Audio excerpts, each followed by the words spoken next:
Halo sahabat Kapas, berjumpa kembali bersama saya Pendeta Widodo Purwanto dalam program Kapas. Keluarga Allah pasti akan ke surga. Kami senang Anda boleh bergabung kembali dengan kami dalam program yang menyajikan diskusi seputaran pernikahan dan rumah tangga untuk membantu keluarga Kristen bahagia di dunia ini dan bersiap ke surga. Dan kali ini kita akan membahas satu topik yang sangat penting dan menarik dengan judul Bangkit dari Kegagalan. Jalan ke Makassar mencari markisa, mampir ke pasar beli buah belewa. Dalam hidup boleh kita gagal, namun jangan pernah kita menyerah. Lantas bagaimanakah menyikapi dan mengatasi kegagalan dalam kehidupan keluarga? Temukan jawabannya sesaat lagi. Tetap bersama kami dalam program Kapas. Keluarga Allah pasti akan ke surga.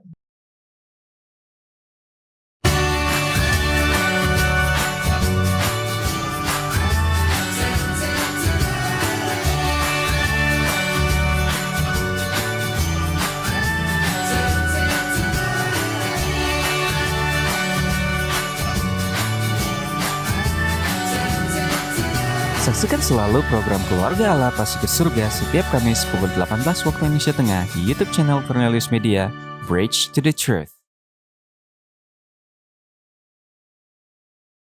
Masih bersama kami dalam program Kapas, dan untuk membahas topik kita yang sangat penting, kali ini sudah hadir bersama saya di studio Cornelius Media, narasumber kita yaitu keluarga Pangkei Muaya.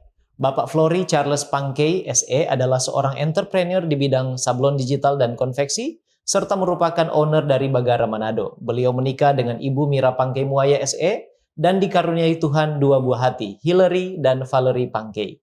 Keluarga Pangkei Muaya adalah keluarga yang bersemangat dalam pelayanan, suka berbagi, dan rendah hati. Baik, langsung saja kita sapa narasumber kita. Shalom Bapak Flory Pangkei dan Ibu Mira Muaya. Shalom. Apa kabar Bapak Ibu? Puji Tuhan, baik. Sehat ya? Sehat. Puji Tuhan, puji Tuhan. Senang sekali, terima kasih kita boleh bertemu kembali di dalam program Kapas, dan saya tahu ada begitu banyak kesibukan, tapi masih menyempatkan diri untuk boleh melayani pada program Kapas kali ini. Dan sebelum kita berdiskusi, Bapak Pangkei dan Ibu, kita akan mulaikan dalam doa. Mari kita berdoa. Bapa di sorga, Tuhan Allah kami bersyukur Engkau pertemukan kami kembali di dalam program Kapas Cornelius Media.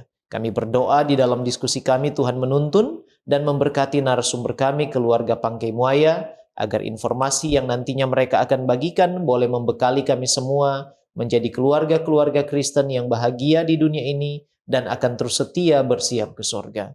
Terpujilah namamu Tuhan, di dalam nama Yesus kami sudah berdoa. Amin. Amin. Baik, Bapak Flory Pangkei dan Ibu, topik kita kali ini adalah bangkit dari kegagalan. Nah, mengapa topik ini diangkat dan penting untuk kita diskusikan? Serta apa saja sasaran kira-kira dari diskusi kita kali ini? Silakan Bapak atau Ibu. Baik, kalau kita membicarakan tentang kegagalan ya, kita selalu ingat bahwa ada pepatah pengalaman adalah guru terbaik. Tapi perlu diketahui bahwa pengalaman itu bukan berarti kita yang harus alami. Kita juga harus melihat orang lain punya pengalaman. Jadi ilustrasinya seperti ini. Kita melihat ada orang lain jatuh dari motor dan rasanya sakit. Jadi kita sudah tahu bahwa jatuh dari motor itu sakit. Jadi kita tidak perlu lagi untuk mengalami untuk jatuh dari motor. Jadi seperti itulah kegagalan. Seringkali kita melihat orang lain gagal tapi kita tidak mau mempelajarinya. Maka dari itu penting sekali ini mempelajari kegagalan, karena saya juga sering bilang kepada adik saya ya, kalau mau lihat orang, lihat kegagalannya, jangan keberhasilannya. Karena kalau kita lihat keberhasilannya, kita tidak tahu mereka itu berbicara pengorbanan apa yang mereka buat itu, dan kegagalan-kegagalan apa yang mereka alami. Mereka tidak akan 100% memberitahu itu. Tapi kalau kita belajar dari dia punya kegagalan, kita sudah tahu kalau kita berbuat ini, pasti kita gagal. Kalau kita berbuat ini, kita pasti gagal. Dan saya harus katakan bahwa kegagalan ini justru adalah cara Tuhan untuk memperlihatkan kelemahan diri kita. Sehingga ketika kita sudah mengetahui bahwa kelemahan kita ini, berarti kita bisa memperbaikinya untuk ke depannya. Baik, terima kasih. Mungkin ada tambahan dari Ibu?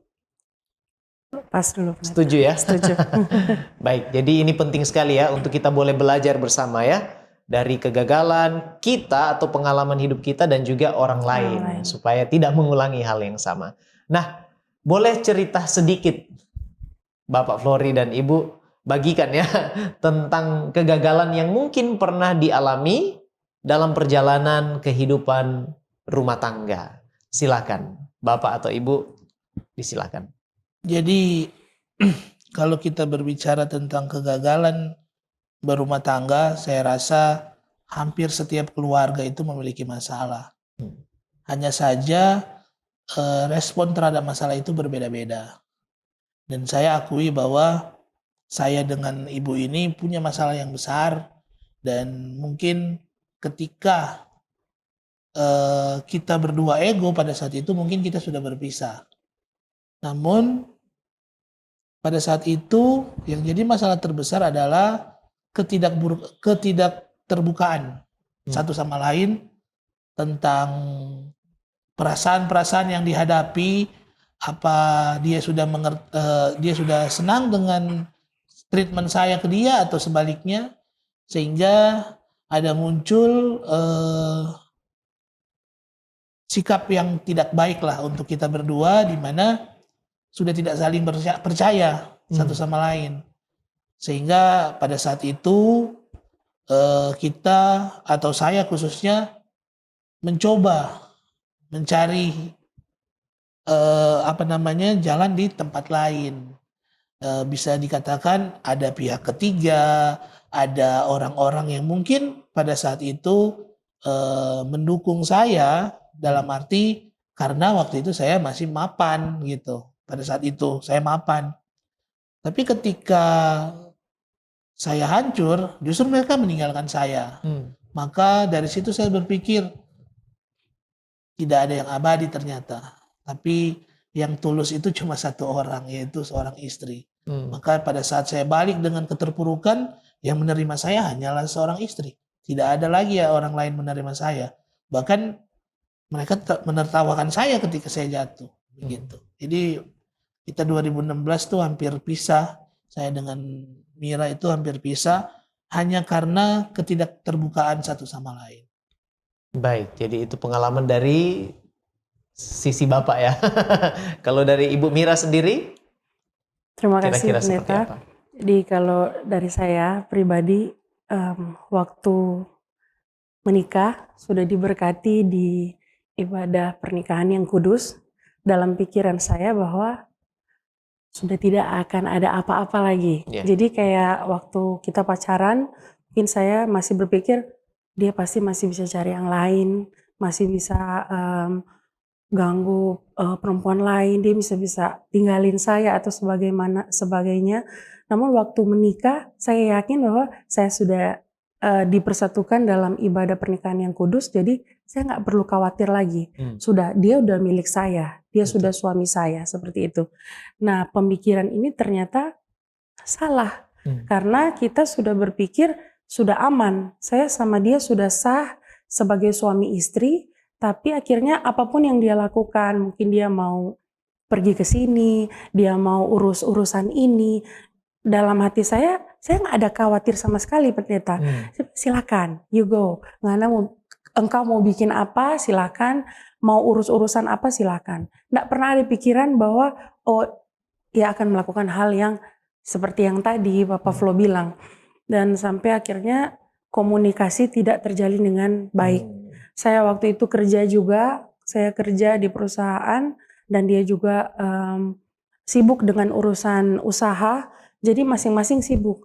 Saya fokus dengan pekerjaan saya karena dalam pikiran saya, oke, saya akan making money untuk keluarga, saya bekerja dengan baik.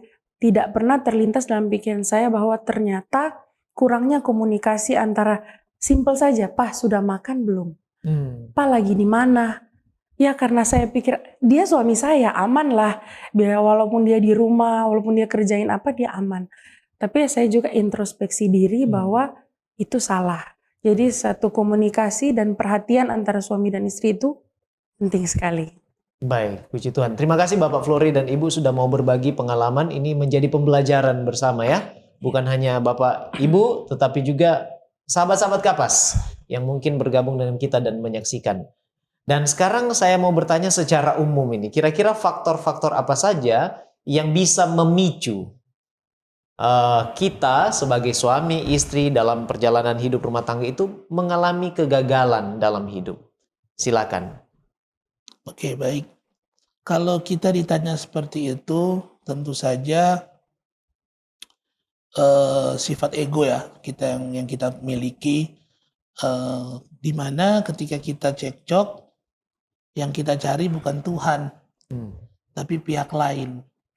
Apalagi sangat berbahaya kalau pihak lain itu lawan jenis. Padahal kita sadar kita sudah menikah. Karena ternyata apa yang terjadi di rumah, di kamar antara istri dan suami itu memang tidak boleh sama sekali orang lain mengetahuinya. Karena dari situ mereka memiliki celah atau peluang untuk masuk ke dalam pribadi kita. Dan perbedaan dalam menyikapi masalah itu, saya dengan Mira itu terlihat jelas.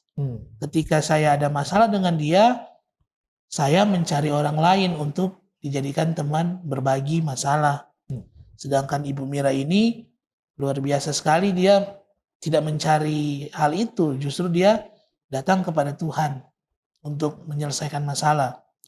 Dan selama 1 tahun kita hampir berantem atau berkelahi terus, hasilnya terlihat pada saat akhirnya, di mana Ibu Mira tetap setia dengan Tuhan, dan justru saya yang jatuh, yang memang tersungkur, tidak dekat lagi dengan keluarga. Dan ini yang unik, Pendeta. Istri saya ini bisa dikatakan besar dari keluarga broken home. Sedangkan saya tidak. Tapi yang luar biasa, istri saya ini justru kuat dalam menghadapi masalah rumah tangga. Sedangkan saya tidak. Jadi yang ada dalam kesimpulan saya sebelum masalah ini terjadi, dia kan sudah broken home, pasti juga pikirannya juga tentang keluarga, nggak mungkin lah mau ya udah kalau mau pisah-pisah aja lah gitu. Sudah kan. ada prejudice Sudah, yang ya. dipikir seperti itu. Tapi setelah kita alami, justru saya yang lemah. Dan pada akhirnya saya mengambil kesimpulan bahwa ketika kita seburuk apapun, kalau kita datang kepada Tuhan, justru itu akan membuat masalah menjadi baik. Tapi sebaliknya, ketika saya justru keluar dari apa yang harusnya saya lakukan, yaitu mendekatkan diri kepada Tuhan, jatuhnya saya jadi lebih jauh dengan Tuhan. Dan saya harus akui bahwa istri saya ini adalah tiang doa yang membuat saya punya titik balik terhadap kegagalan saya. Jadi bisa dikatakan turning point-nya adalah ketika ada pasangan yang memang sudah cekcok, harus ada yang satu memang menjadi tiang doa, harus ada satu yang memang punya prinsip saya harus datang kepada Tuhan. Baik, jadi faktor pertama yang disinggung adalah keegoisan dan faktor spiritual ya, atau faktor kerohanian, kedekatan dengan Tuhan yang bisa memicu mengalami kegagalan bahkan keterpurukan ya, tadi sempat disaksikan juga. Kalau dari Ibu, faktor apa lagi kira-kira? Seperti yang saya jelaskan tadi, Pendeta, komunikasi. Jadi komunikasi itu penting. Walaupun seyakin-yakinnya saya sudah sah, saya sudah menjadi kita berdua sudah suami istri, tapi jika komunikasi tidak terbina dengan baik, itu bisa membuat masing-masing kita itu akan cari kenyamanan dengan yang lain, seperti itu.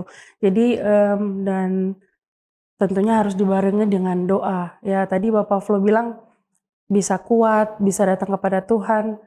Tidak tahu juga sebenarnya saya secara pribadi bahwa waktu itu sudah merasa bahwa ada di titik yang tidak mampu sebenarnya. Ada di titik yang berkata atau bertanya bahwa Tuhan kenapa ini jadi kepada saya. Nah di waktu itu pun itu bukan waktu yang singkat. Waktu menunggu Papa Flo bisa datang kembali itu bukan waktu yang singkat. Jadi selama waktu itu berjalan, saya sebagai manusia ya berpikir kadang Tuhan itu jahat. Kenapa begitu lama, kenapa ini harus jadi, padahal saya sudah setia-setia.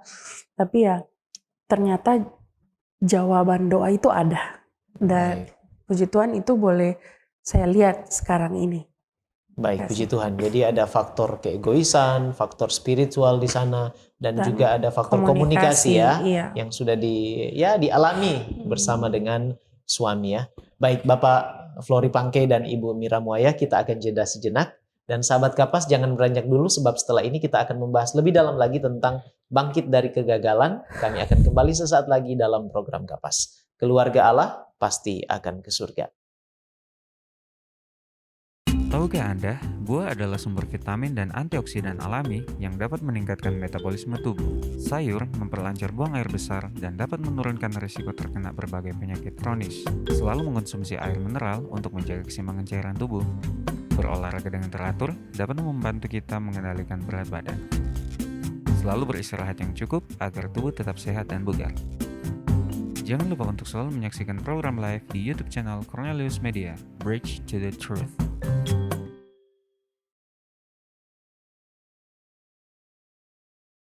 Masih bersama kami dalam program Kapas dan kita akan lanjutkan pembahasan kita tentang bangkit dari kegagalan bersama dengan narasumber kita yaitu keluarga Pangke Muaya. Bapak Pangke dan Ibu, terima kasih sekali lagi sudah berbagi pengalaman hidup mengenai kegagalan ya. Tapi puji Tuhan tadi ada jawaban dari doa-doa yang dilayangkan kepada Tuhan.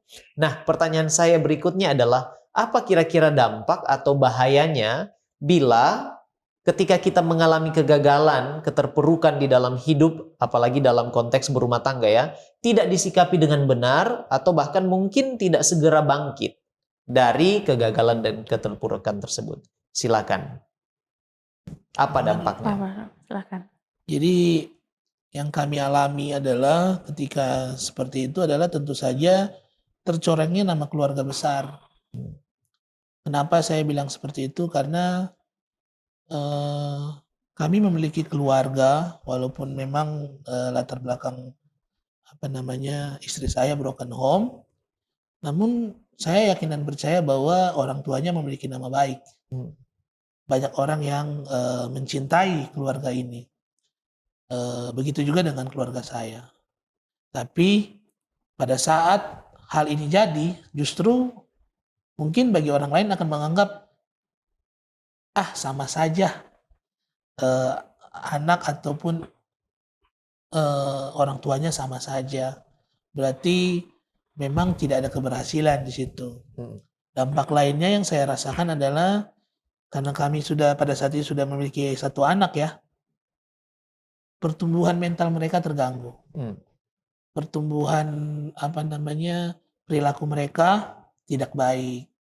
Dan itu kami tuai sekarang gitu. Kami harus berjuang keras mengembalikan tabiat yang baik untuk beliau, untuk anak kami. Sehingga kadangkala ketika dia keras kepala atau apa, kami tidak bisa marah.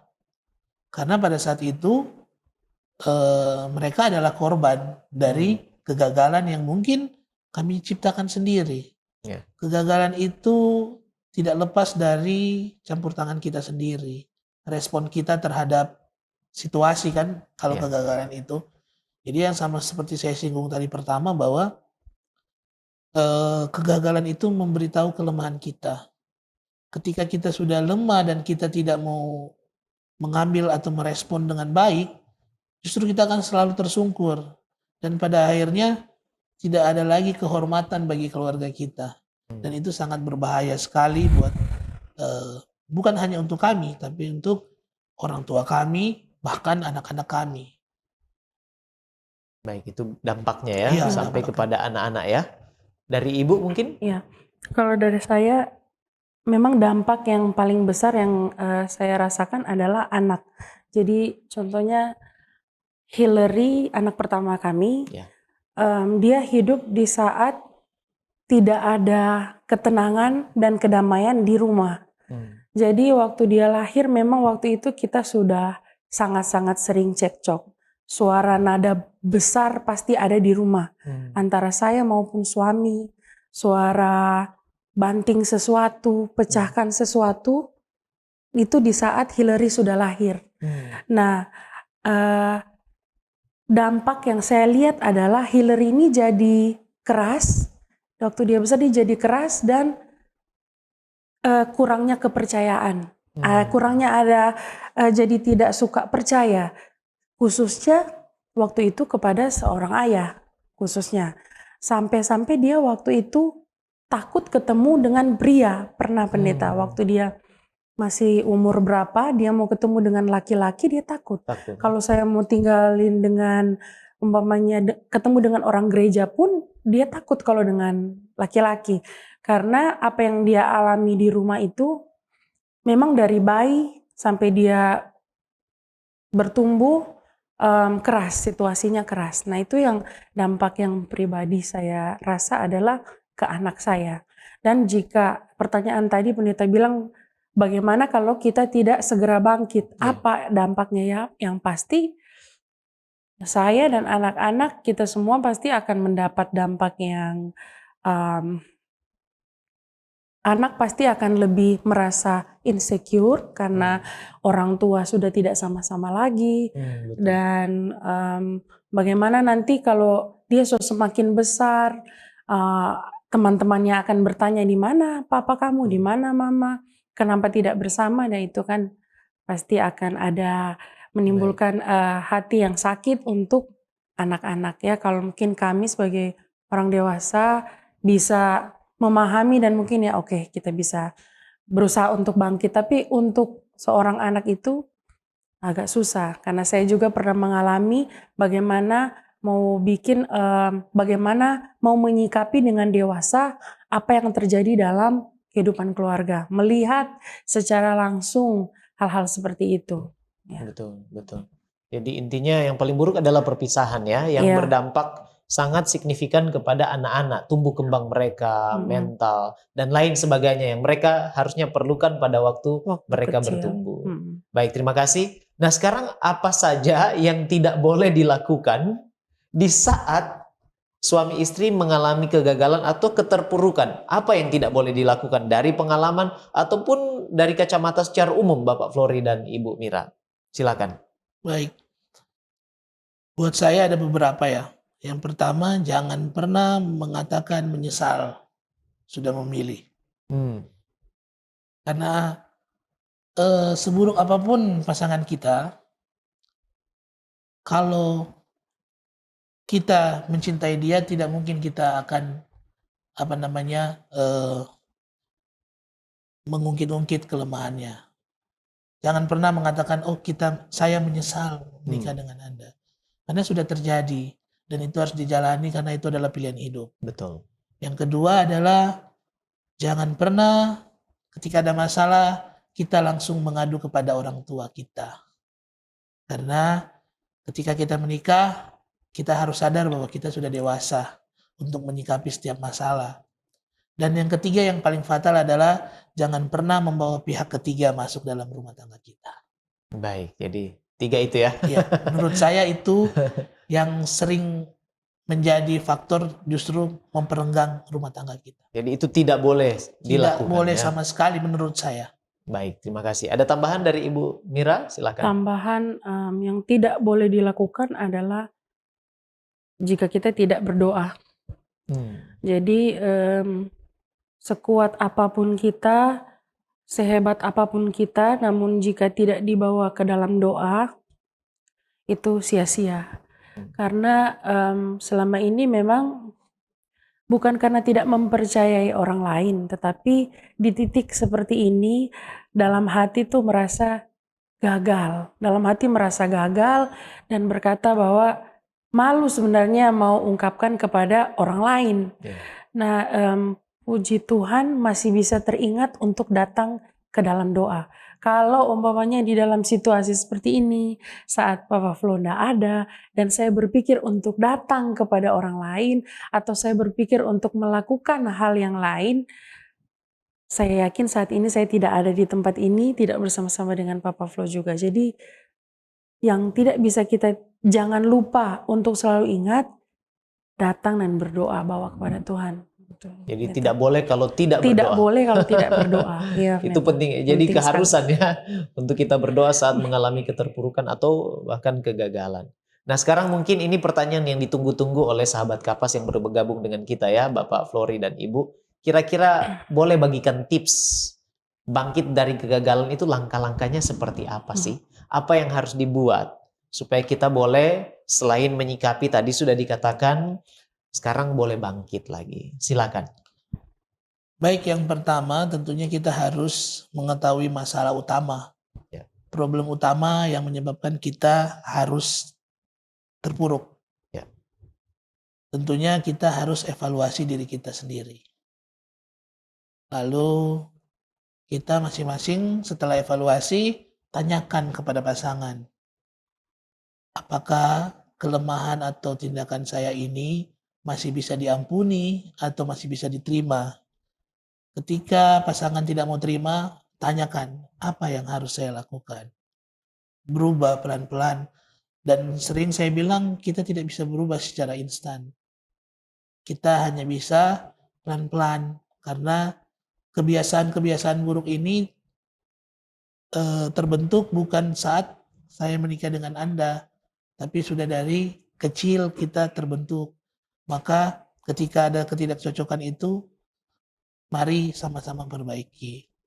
Yang kedua, sama seperti dia bilang, jujur ketika saya gagal itu saat itu, saya mencoba untuk mengabdikan diri saya di gereja. Saya masuk gereja, saya coba untuk melayani Tuhan dan sungguh-sungguh dan tanpa disadari sikap-sikap buruk saya itu hilang sendirinya. Tidak perlu saya harus niatkan, tapi ketika saya niatkan untuk masuk gereja pun, saya dekat dengan Tuhan, itu dengan sendirinya pelan-pelan hilang. Walaupun sekali-sekali muncul sikap emosi, apa semua, pasti ada sebagai manusia, saya harus sadari bahwa akan timbul-timbul terus seperti itu. Tapi kembali lagi harus bawa dalam doa. Selain itu, kita harus berpikir bahwa selalu ada rencana Tuhan yang Tuhan sediakan buat kita ketika kita masih diberi kesempatan untuk hidup. Jadi perlu diketahui, waktu saya ada masalah itu, saya pernah kecelakaan di depan salah satu rumah sakit di Manado. Dan kalau mau dibilang, orang-orang sekitar tuh udah berpikir saya meninggal. Karena memang kecelakaannya cukup parah. Tapi entah kenapa pada saat itu saya sadar. Artinya bisa siuman dari pingsan. Dan di situ saya rasa Tuhan masih mengizinkan saya untuk hidup. Karena sebelum itu pun waktu saya kecil, saya pernah diceritakan oleh orang tua saya sudah diumumkan meninggal di kantor desa. Umur saya masih di bawah 1 tahun itu kalau tidak salah. Dan orang tua saya sudah menangis histeris. 4 jam kemudian saya bisa hidup lagi. Dan puji Tuhan, dari cerita-cerita itu saya sadar bahwa sampai hari ini Tuhan memberi nafas, berarti ada maksud Tuhan dalam hidup saya. Amin. Artinya mungkin Tuhan masih mau menggunakan saya untuk mengabarkan kabar baik Tuhan. Jadi saya sadar bahwa hidup saya sekarang sepenuhnya milik Tuhan. Amin. Maka dari itu ketika kita gagal lalu kita dikasih kesempatan, ingat aja bahwa semua itu kasih karunia Tuhan. Jadi kembalikan saja kepada Tuhan. Baik, terima kasih. Dari Ibu mungkin apa kiat-kiatnya? Tips ya pendeta, kiat-kiat. Kalau saya pribadi untuk bangkit ya pendeta tadi, kiat-kiat atau tips untuk bangkit, motivasi diri dulu, motivasi diri sendiri dulu, dan perubahan yang saya bingung mau ungkapkan dengan kata-kata, yang menjadi motivasi diri kita untuk berubah. Kalau flashback sedikit pendeta, dengan kejadian ini kita sebagai manusia yang dulunya ada rasa sayang dan rasa cinta kepada suami, dengan kejadian itu waktu ditinggalkan bisa hilang, bisa pudar pendeta. Jadi motivasi atau tujuan yang ada dalam diri saya hanyalah anak saya satu-satunya. Jadi waktu itu baru Hillary. Jadi saya mau berjuang, saya tetap bekerja, saya bekerja keras, cari nafkah untuk Hillary. Tujuan saya akan terus melaksanakan aktivitas saya. Saya tidak mau hanya sedih-sedih saja, tapi motivasi saya hanya anak saya. Saya fokus kepada anak saya. Dan waktu itu, waktu fokus kepada anak, lama-kelamaan rasa sayang, rasa cinta saya kepada Flo itu hilang, bisa dibilang hilang.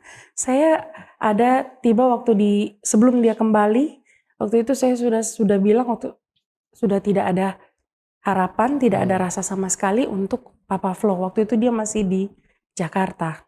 Dan waktu ia kembali, proses waktu ia kembali itu, hati saya tuh memang betul-betul tertutup untuk Papa Flo. Saya sama sekali tidak mau ketemu, saya tidak mau lihat wajahnya dia. Jadi tidak ada lagi rasa atau feel kepada Papa Flo waktu itu. Dan di situ yang saya lihat, yang pendeta bilang tips-tipsnya, perjuangannya ia untuk mengembalikan rasa sayang saya luar biasa. Jadi itu tidak gampang. Jadi kalau mau bilang tips-tipsnya adalah waktu dulu Papa Flo punya banyak uang, dia hamburkan kepada hal-hal yang buat kesenangannya dia. Tapi waktu ia kembali, waktu dia dapat uang, sudah sangat bijaksana dia mau porsikan uang ini untuk kemana. Untuk kemana. Itu waktu itu dia masih dalam tahap mau kasih tunjuk kepada saya bahwa saya sudah bisa bertanggung jawab loh Ma buat keluarga kita. Gitu. Itu dari pengaturan uang. Kemudian rasa sayangnya kepada anak pertama kami, Hillary Pangke. Nah, waktu Hillary lahir, pendeta, ada kata yang bilang, urus Jo, itu kok nggak anak, dia anakmu, gitu. Kamu kan yang minta-minta anak. Nah, jadi di saat itu memang Papa Flo sama sekali tidak ada rasa mau bertanggung jawab, mau care, mau kasih sayang kepada ini Hillary, anak pertama. Nah, makanya tadi efeknya yang saya bilang, sehingga Hillary ini dia anaknya jadi keras, wataknya jadi keras karena hidup di masa-masa yang dia rasa tidak ada kasih sayang yang full untuk dia. Nah, perubahan yang Papa Flo kasih adalah sudah mulai dewasa. Mulai dewasa dalam menanggapi masalah yang jadi. Dan saya tuh senang sekali setiap kali Flo itu sudah punya jadi baik kepada Hillary. Dalam hati tuh langsung, ya Tuhan terima kasih banyak kenapa sekarang Flo sudah boleh mau kasih sayang kepada Hilly. Dia sudah mau rangkul dia, mau bicara pun sudah bicara dengan bicara nada yang baik, kasih nasihat sebagai selayangnya seorang ayah. Jadi tadi dari pengaturan uang, kasih sayang kepada anak, dan kemudian perhatian kepada saya pribadi, istri. Jadi sudah lebih peduli. Dulu mau saya capek satu hari full, angkat ini, angkat itu, bahkan simpel saja mau angkat, pindahin meja, mau angkat baju, apa segala macam. Tidak pernah ada kata, Mah mari saya bantu. Tapi sekarang sudah sangat-sangat peduli dan lebih care lagi. Jadi tipsnya adalah coba kembalikan lagi rasa kepercayaan dan sayang kita sebagai suami istri untuk bisa bertumbuh lagi. Saya kalau egois dalam hati saya nggak mau. Pokoknya untuk sekarang saya hanya mau fokus kepada anak-anak saja. Tapi lama-lama dengan perubahan yang Papa Flo tunjukkan, dengan rasa tanggung jawab dan kasih sayang yang sudah ia boleh bawa ke dalam keluarga kecil ini, saya merasa bahwa Tuhan ternyata dengar doa saya. Apa sih doa saya? Tuhan, saya nggak minta muluk-muluk, saya hanya minta suami yang bisa bertanggung jawab, yang mampu membimbing saya dan anak-anak kepada jalan yang lebih baik. Begitu. Jalan yang benar tentunya kepada jalan Tuhan. Dan wah, Tuhan Yesus itu sungguh baik, ia jawab pelan-pelan. Ternyata bukan langsung pas Mira habis berdoa, Tuhan jawab. Tuhan butuh berapa tahun perubahan yang Flori kasih, Tuhan jamah hatinya. Dan Tuhan itu penuh dengan kuasa, tidak ada yang mustahil bagi Tuhan. Baik, jadi bangkit ini pun adalah kasih karunia dan campur tangan Tuhan ya. Selain effort yang luar biasa, yang memotivasi diri ya, untuk bangkit dari kegagalan, keterpurukan, dan menunjukkan cinta kepada orang-orang yang disayangi. Baik, puji Tuhan, terima kasih Bapak Flori Pangke dan Ibu Mira Muaya yang sudah berbagi. Ini sungguh inspiratif bagi kita sekalian, menguatkan, kita boleh belajar bersama-sama sehubungan dengan bangkit dari kegagalan. Tadi juga sudah sempat bagikan tentang apa yang tidak boleh dilakukan. Jangan pernah berkata menyesal dan terlalu cepat sharing kepada orang tua dan lain sebagainya. Itu sangat berguna sekali di dalam kehidupan kita menghadapi masa-masa sulit di dalam rumah tangga kita. Baik sahabat Kapas, kita akan jeda sejenak, tetap bersama kami di dalam program Kapas.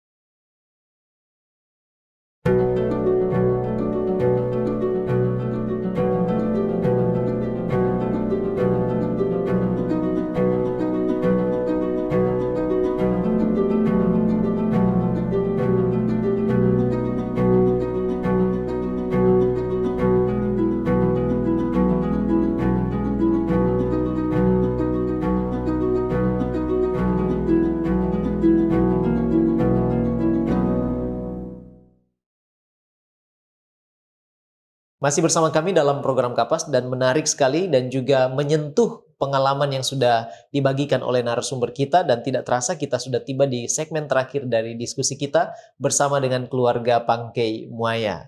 Baik, Bapak Flori Pangke dan Ibu, kita tiba di segmen terakhir dan bagaimana tanggapan Bapak dan Ibu sehubungan dengan keluarga-keluarga yang pada waktu mengalami keterpurukan atau kegagalan, mereka cepat menyerah.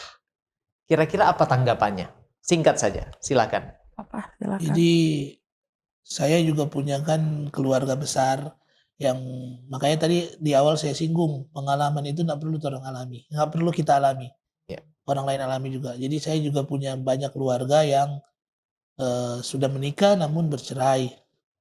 Namun ketika satu kali bercerai itu akan menjadi kebiasaan. Jadi kalau ada masalah ujung-ujungnya ya sudah pisah.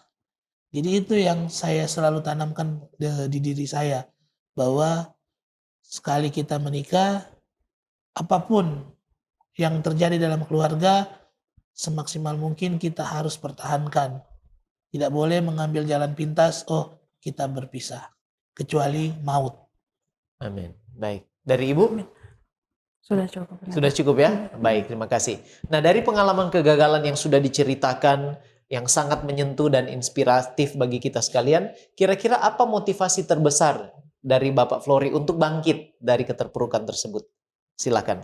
Motivasi saya yang terbesar adalah ketika saya dengan anak-anak ini, dengan istri dan anak-anak saya ini bisa berbahagia bersama sampai tua, dan saya bisa melihat anak saya memiliki pasangan yang lebih baik, jauh lebih baik dari saya, dan memiliki juga keluarga yang lebih harmonis. Dan yang paling saya rindukan adalah ya pasti kita semua masuk surga.